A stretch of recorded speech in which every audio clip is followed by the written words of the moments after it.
திருச்சி நாடாளுமன்ற தொகுதியில் போட்டியிடும் காங்கிரஸ் கட்சி வேட்பாளர் திருநாவுக்கரசரை ஆதரித்து தென்னூர் உழவர் சந்தை மைதானத்தில் நடைபெற்று வரும் பிரச்சார பொதுக்கூட்டத்தில் திமுக தலைவர் மு.க.ஸ்டாலின் ஆதரவு திரட்டி உரையாற்றி வருகிறார். அதன் நேரலை காட்சிகளை பார்க்கலாம். காஷ்மீர் விவகாரம் குறித்து பிஜேபி சொல்றத இவங்க ஏத்துக்கிறாங்களா? நீட் தேர்வு, பேரறிவாளன் உள்ளிட்ட 7 பேர் விடுதலை, இதையெல்லாம் பிஜேபி ஏற்றுக்கொள்ள தயாரா?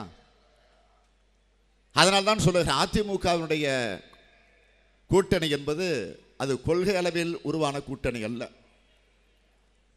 அதிமுக கூட்டணியை பொறுத்த வரைக்கும் சொல்லணும்னா அது ஒரு கொள்ளை கூட்டணி. திராவிட முன்னேற்ற கழக தலைமையில் அமைந்திருக்கக்கூடிய இந்த கூட்டணி என்பது கொள்கை அடிப்படையில் உருவாக்கப்பட்டிருக்கக்கூடிய கூட்டணி. இது ஏதோ தேர்தலுக்காக உருவான கூட்டணி மட்டும் அல்ல. சற்றேறக்குறைய 3 ஆண்டு காலமாக மக்களுடைய பிரச்சனைகளை மையமாக வச்சு மத்தியில் மாநிலத்தில் நடைபெறக்கூடிய முறைகேடுகளை, அக்கிரமங்களை, அநியாயங்களை, அந்த ஆட்சியினுடைய அலங்கோலங்களை எல்லாம் அடிப்படையாக வச்சு 3 வருஷமா இந்த கூட்டணியில் இணைந்திருக்கக்கூடிய கட்சிகள் ஒருங்கிணைந்து போராடி இருக்கு, வாதாடி கொண்டிருக்கு. ஆர்ப்பாட்டங்கள், மறிகள், சாலை மறிகள், சிறைக்கு செல்லக்கூடிய நிலை, இதெல்லாம் கடந்த 3 ஆண்டு காலமாக. ஆக அந்த தோழமை தான் இன்றைக்கு கூட்டணியாக தேர்தல் களத்திலே மாறி நாம இந்த களத்தில் இறங்கி இருக்கிறோம். நான் கேட்கிற கேள்வி, நீங்கள் ஆட்சிக்கு வந்ததற்கு பிறகு இப்போ உங்களிடத்தில் தான் ஆட்சி இருக்கு.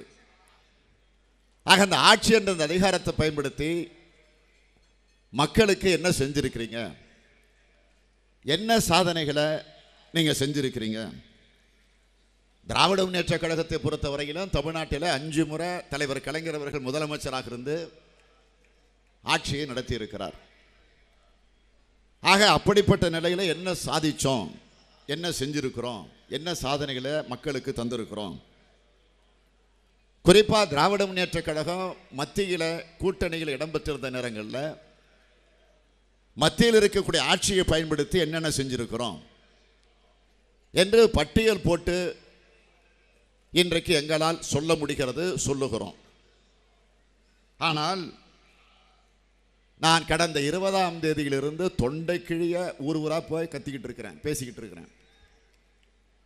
ஆனால் பிரதமராக இருக்கக்கூடிய மோடியோ, முதலமைச்சராக இங்கே இருக்கக்கூடிய எடப்பாடியோ, திமுக சார்பில் நான் போடக்கூடிய பட்டியலை போட அவர்களால் பட்டியல் போட முடியுமா? நான் கேட்க விரும்புவது, கடந்த நாடாளுமன்ற தேர்தலில் ஒரு மிகப்பெரிய வெற்றி அதிமுகவுக்கு கிடைச்சது.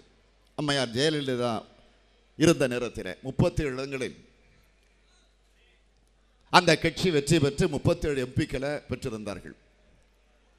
அந்த 37 எம்பிக்கள் நாட்டுக்கு என்ன செஞ்சிருக்கிறாங்க?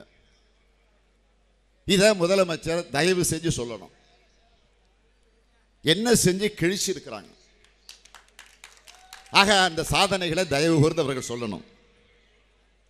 எதற்காக நாடாளுமன்றத்தில் அவர்கள் வாதாடி இருக்கிறார்களா?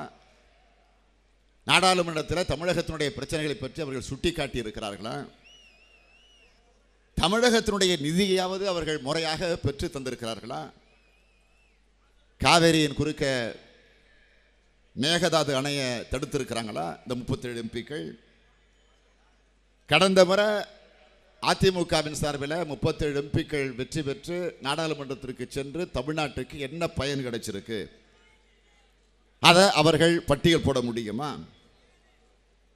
ஒன்று நடந்துகிட்டு இருக்கு இப்போ இந்த தேர்தல் பிரச்சாரத்தில். என்னன்னா, கரூரில் எம்பியாக இருக்கக்கூடிய, ஏன் சார், நாடாளுமன்றத்தினுடைய துணை சபாநாயகராக இருக்கக்கூடிய தம்பிதுரை தான் அங்கே வேட்பாளர்.